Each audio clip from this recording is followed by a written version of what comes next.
Assalamualaikum warahmatullahi wabarakatuh. Perkenalkan nama saya Nabila Fahriza dengan NIM 22020902003 dari kelas PTIKD. Jadi saya akan membuat video asistensi mengenai proyek konstruktor, encapsulation, dan inheritance. Jadi yang pertama saya akan menjelaskan mengenai konstruktor. Jadi di sini ada public class atau kelas yang diberi nama contoh konstruktor. Di sini di dalam kelas ini terdapat atribut nama satu dengan tipe data string dan atribut umur satu dengan tipe data integer. Kemudian ini adalah konstruktornya. Yang ini, konstruktor dengan parameter string nama dan integer umur. Jadi konstruktor itu sendiri adalah metode yang digunakan untuk memberikan nilai awal pada saat objek dibuat. Jadi nilai dari parameter nama ini akan disalin oleh atribut nama satu dan nilai dari parameter umur akan disalin oleh atribut umur satu. Nah, di sini adalah menunjukkan atribut. Nah, selanjutnya ada public void tampilkan info yang dimana terdapat output yang berisikan nama yang isinya adalah nilai dari parameter nama yang disalin oleh atribut nama satu. Selanjutnya output yang berisikan umur yang isinya yaitu nilai dari parameter umur yang disalin oleh atribut umur satu. Selanjutnya ada main-nya yang dimana di dalam main-nya itu terdapat pembuatan objek kelas contoh konstruktor yang dimana isi objeknya yaitu Nabila dan 19. Nah, di sini ada output dari untuk menampilkan output data objek. Nah, di sini untuk menampilkan objeknya. Jadi, ketika di run itu hasilnya akan seperti ini. Jadi, hasilnya yaitu data objek nama Nabila umur 19 tahun. Baik, selanjutnya saya akan menjelaskan mengenai encapsulation yang di sini terdapat ada kelasnya yang dimana nama kelasnya itu contoh enkapsulasi. Di sini ada variabel data yang menggunakan private yang dimana artinya hanya dapat diakses oleh kelas ini, contoh enkapsulasi. Jadi ini menunjukkan konsep enkapsulasi yang dimana implementasi data internal itu tidak dapat diakses secara langsung dari luar kelas. Kemudian di sini ada konstruktor contoh enkapsulasi yang dimana memberikan nilai awal pada objek saat objek contoh enkapsulasi itu dibuat. Nah, di sini ada variabel data yang diberi nilai awal ini adalah data rahasia. Kemudian ada public string get data yang dimana get data itu untuk mendapatkan nilai dari variabel data tersebut. Kemudian ada set data yang dimana set data ini digunakan untuk mengubah nilai awal dari data menjadi nilai yang baru. Jadi data dari ini nanti itu akan diubah oleh set data. Kemudian ada mainnya yang dimana di sini terdapat membuat objek dari contoh enkapsulasi. Kemudian di sini ada menampilkan output yang dimana outputnya itu data yang memanggil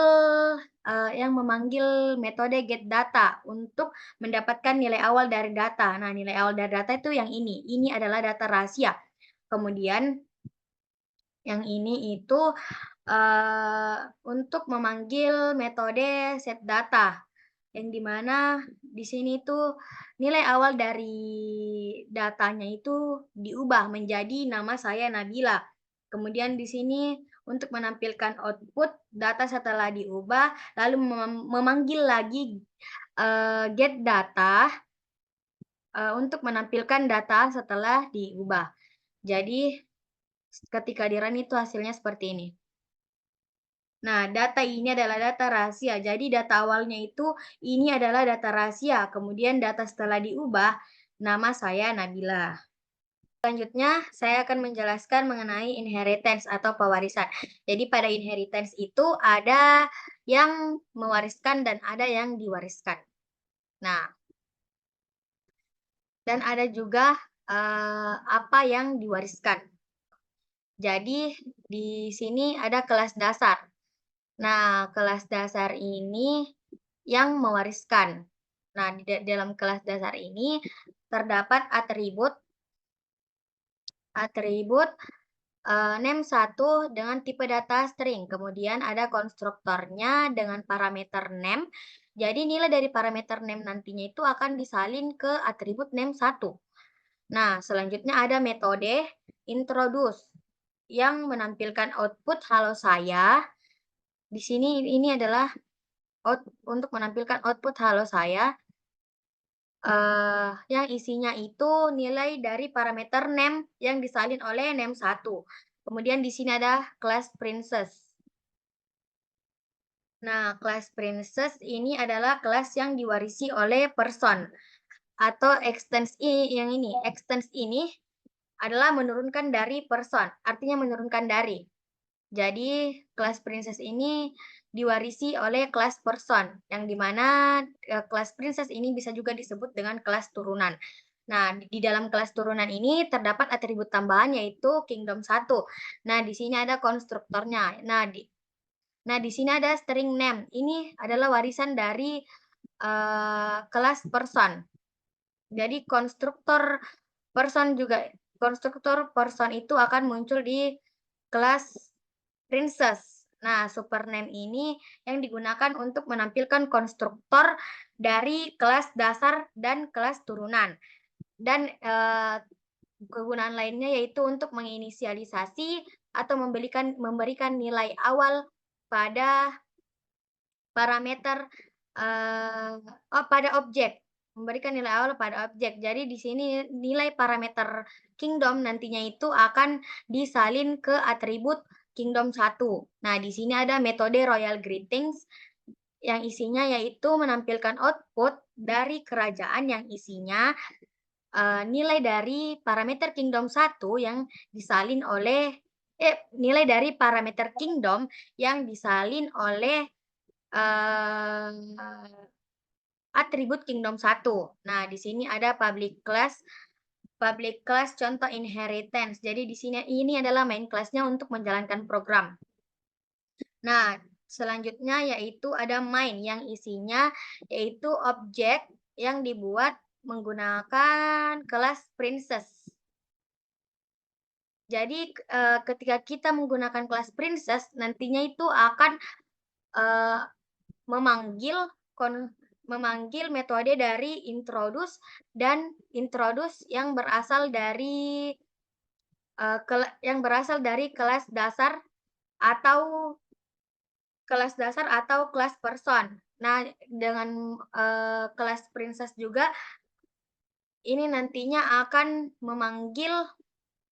kelas memanggil royal greetings dari kelas princess. Nah, jadi ketika di-run itu hasilnya akan seperti ini. Halo, saya Aurora dari Kerajaan Dreamland. Jadi ketika kita memanggil kelas princess itu objek dari kelas kelas person itu juga akan muncul. Mungkin hanya itu yang dapat saya jelaskan. Terima kasih. Assalamualaikum warahmatullahi wabarakatuh.